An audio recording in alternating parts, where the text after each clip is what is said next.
How best to say this?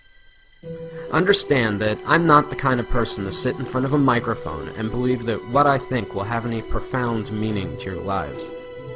But you see, although what I have to say may upset a few of you, a few months ago I had one of those life-changing moments that forced me to realize that I've made a lot of stupid mistakes in my life. And you know what they say, make films about what you know. The problem was, why should the thousands of you now watching this believe me when I say that video games were to blame? Understand that I've played video games my entire life, starting with Atari and Nintendo, right up till just a few months ago. Over the years, I could only calculate that I've lost thousands of dollars and tens of thousands of hours of my life to them. But when I considered their effect on my life, I had to face the fact that years of gaming had not made me smarter, and button mashing had not improved my reflexes. I was not a kung fu master, I couldn't properly swing a sword, and in a zombie apocalypse, I probably wouldn't last 5 minutes. We often forget that video games are entertainment. That means beyond making you feel good, they have no lasting value. Regardless of how important it may feel to you, there is no place on a resume for Xbox achievements. The real pain behind my years of video game addiction was that I never realized their true cost. Sure, it was just a few hours here or there, but over 3 decades, I'm not just sickened now by the amount of my life I've spent, but more so by all the important stuff that I willingly pushed aside to make time for games. For the sake of entertainment, I was willing to give up sleep, health, and ambition. For what? We fool ourselves into thinking that virtual achievements and virtual friends are adequate substitutes for real-life ones. To be blunt, video gamers seem to be fine giving up their real lives for simulated ones, full of depression and loneliness. I now know the true cost of gaming are all those lost years that I could have spent with friends, creating art, or being a better husband. 3 months ago, I had to face the facts that I was alone, overweight, and divorced.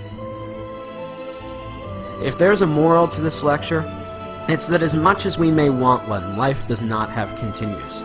For much of my life, I was eager to trade away countless opportunities, friendships, and love for experiences that don't really exist.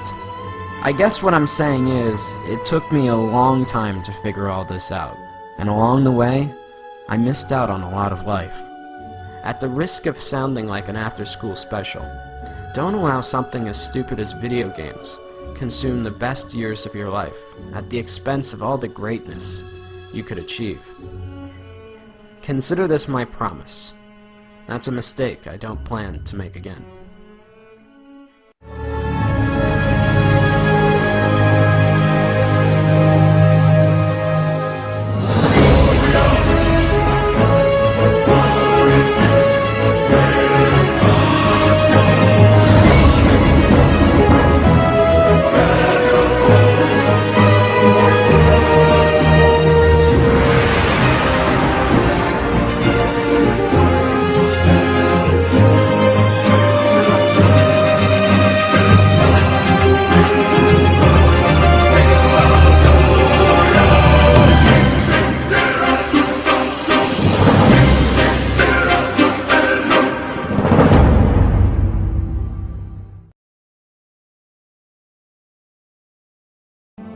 Now, I know a lot of you are going to be angry or confused over the things that I'm saying.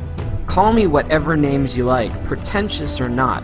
Understand that while I don't hate video games or the people that make them, I'm still worried about their overwhelming negative effects that they've had on my generation. But halfway through animating this film, I came across a documentary about the Penny Arcade convention, and that's when it hit me. Healthy gamers do not dwell away on the games, but instead embrace the community.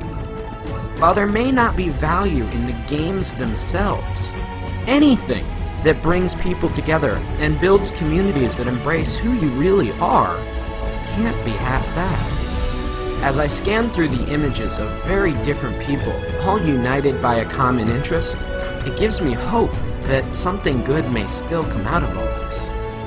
We are the first generation forced to find a balance between letting technology improve our lives or risk allowing it to dominate us. In reality, does Warcraft or Facebook improve your social life, or are you sitting at home, alone? Either way, the only thing I know is that I'll never find out sitting alone in front of my TV, and neither will you. Whatever you choose, remember, in this game, you only get one life.